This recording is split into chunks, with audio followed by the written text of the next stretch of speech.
La famille tant mieux par Enid Blyton.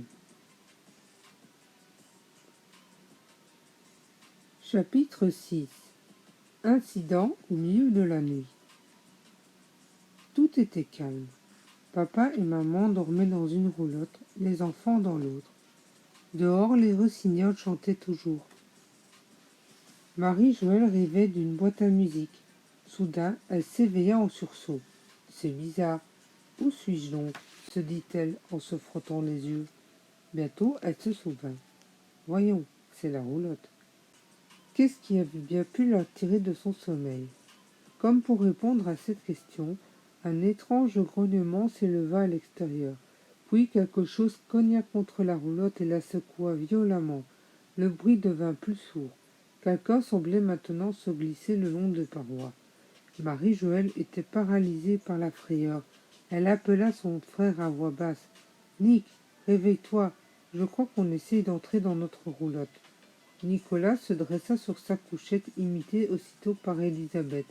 Celle-ci se mit à pleurer. « Je veux maman, pourquoi ça bouge? Qu'est-ce qu'on entend? J'ai peur. »« Ce n'est pas grave, dit Matounette.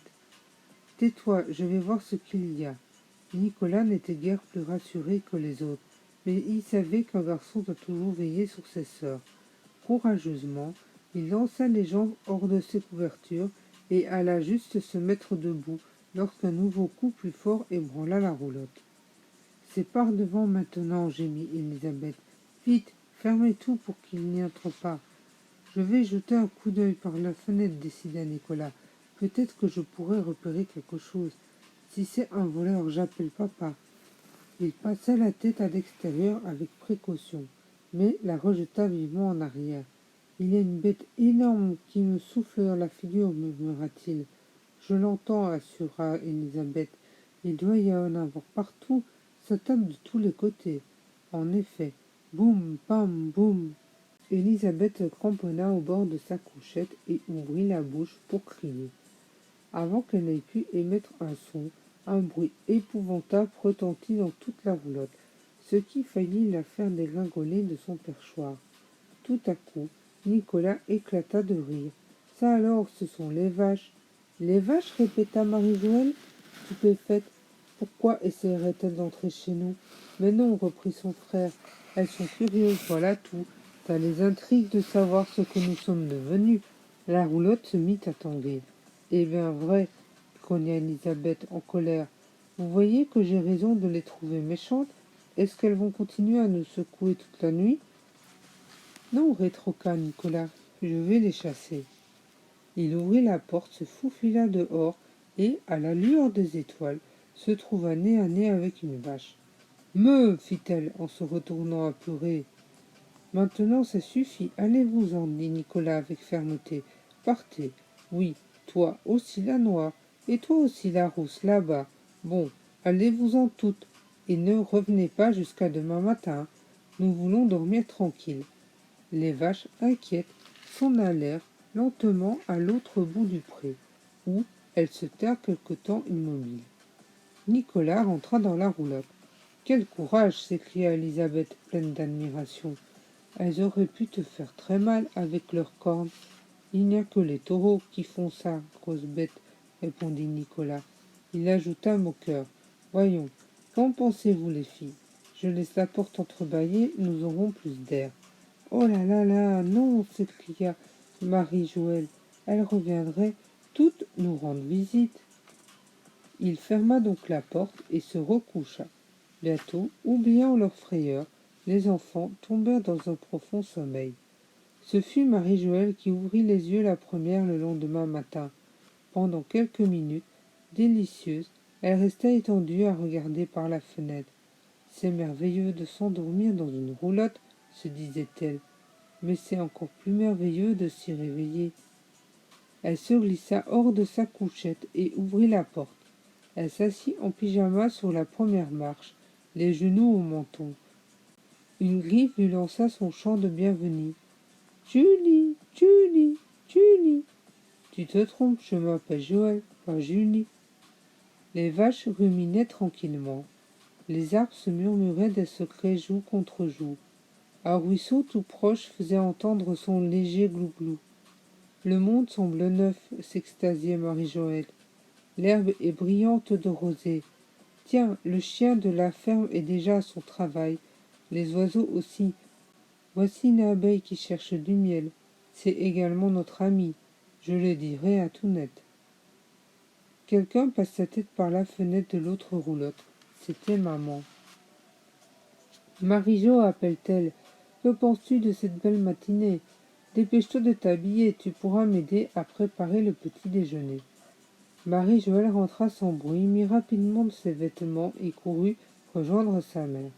Bientôt, une bonne odeur de café au lait se répandait dans les deux roulottes. « Allons, les paresseux, à table !» cria Marie-Joëlle. « Vite, dépêchez-vous, il y a une éternité que je suis debout. »« Eh bien vrai, tu aurais pu nous réveiller alors, » lui reprocha Nicolas, tandis qu'Élisabeth et lui se précipitaient sur leurs habits. « Tu crois que j'ai envie de manquer un seul instant de ces vacances en roulotte ?»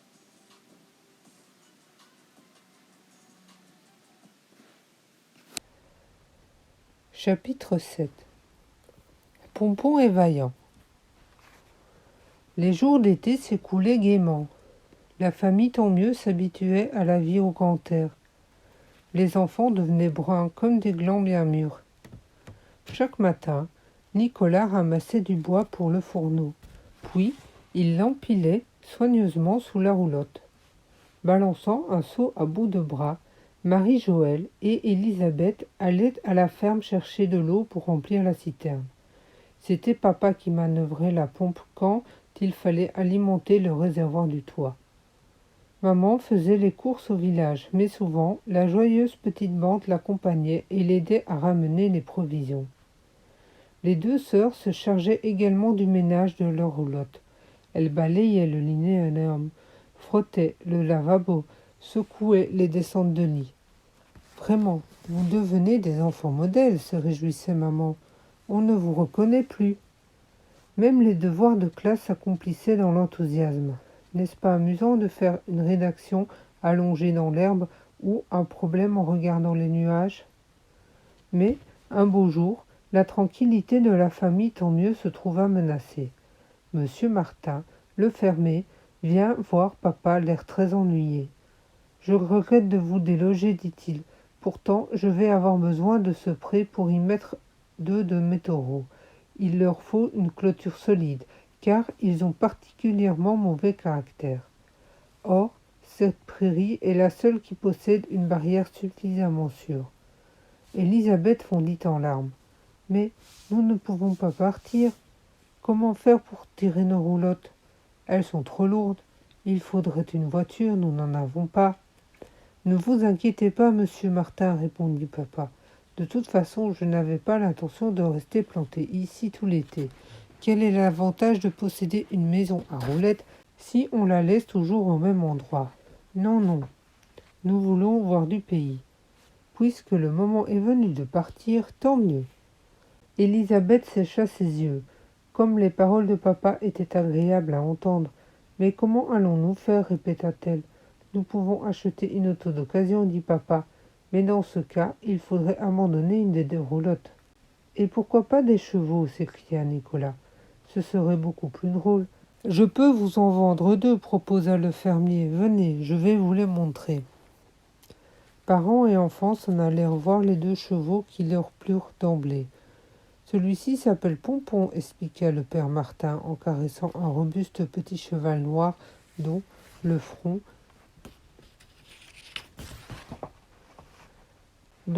s'ornait d'une étoile blanche. « Vous pouvez laisser votre fils le monter, il est si doux. » Nicolas exultait. Son plus cher désir allait peut-être se réaliser. « Voici Vaillant, » continua le fermier en désignant un animal gris, pommelé. Pas tout à fait aussi tranquille que Pompon, mais une bonne bête tout de même, et vigoureuse. Papa s'y connaissait en chevaux. Il demanda à M. Martin de les faire trotter, examina leurs dents, monta Pompon, et le fit tourner autour du pré, puis il demanda le prix.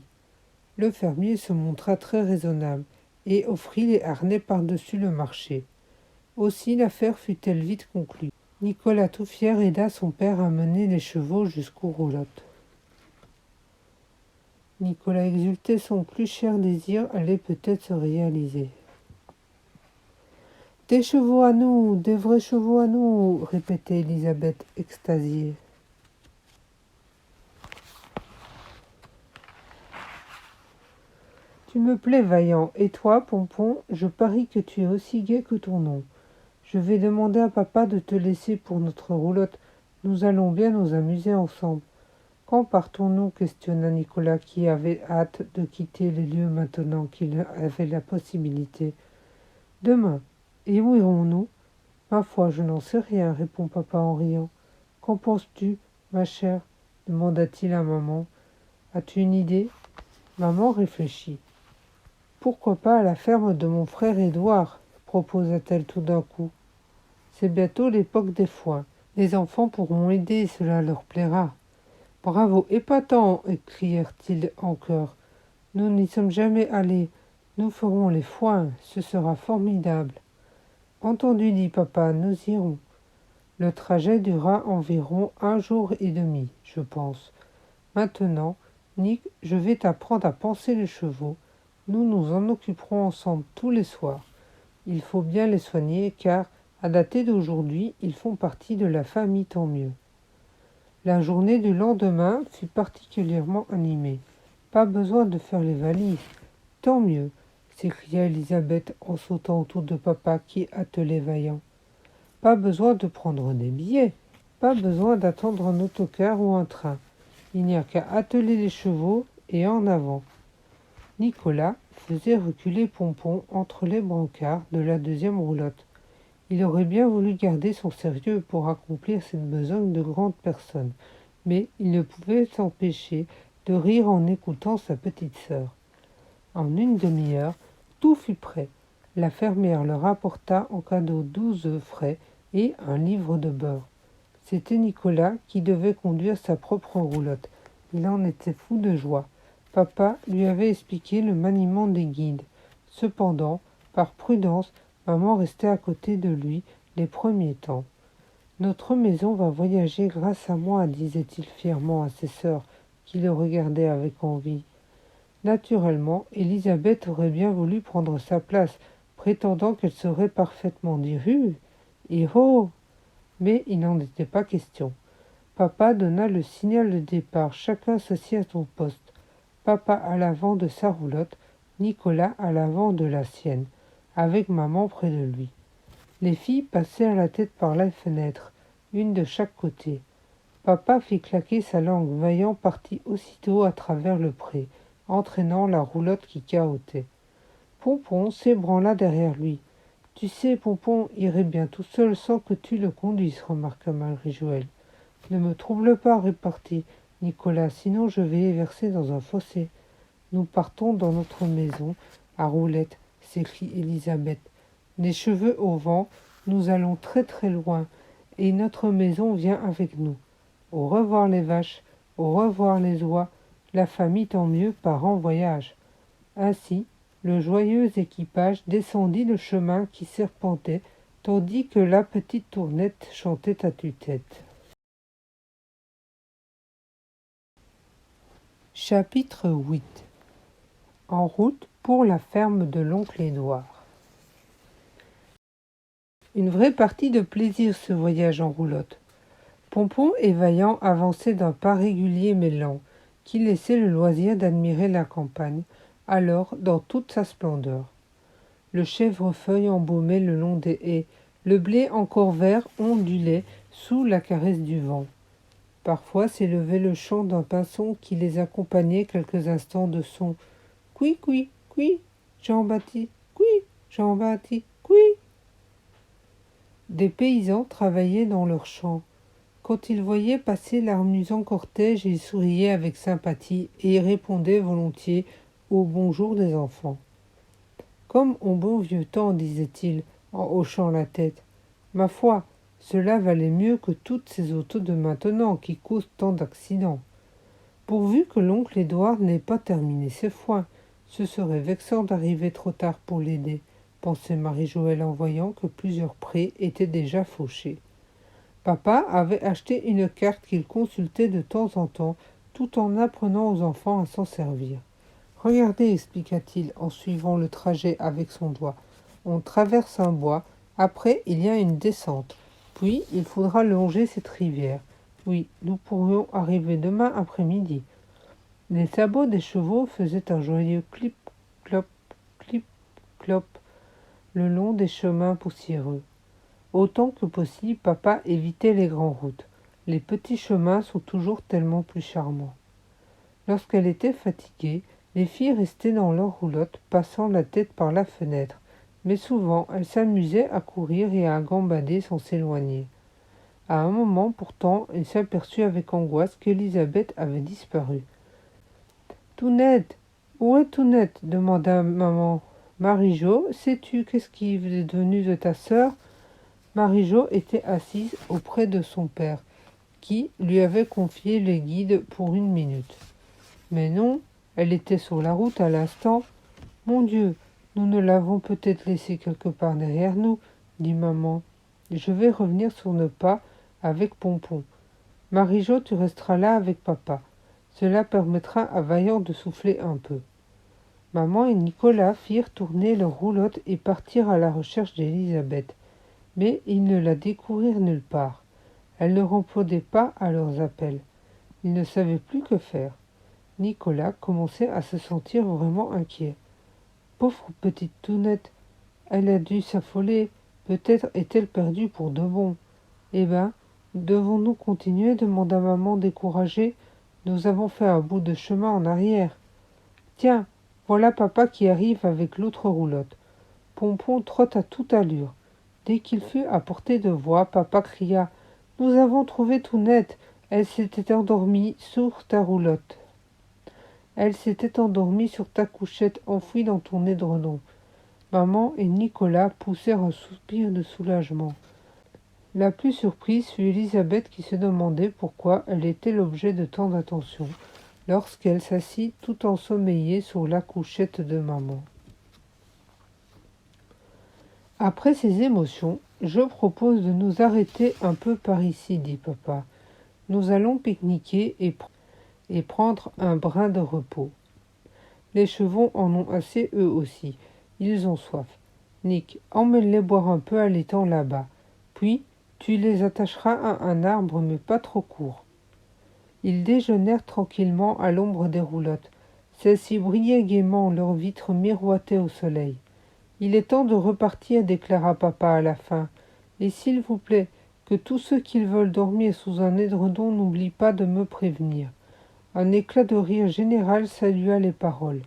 Papa reprit sa place derrière Vaillant, Nicolas derrière Pompon. Cette fois, maman s'installa dans sa roulotte pour y laver les quelques ustensiles du pique-nique.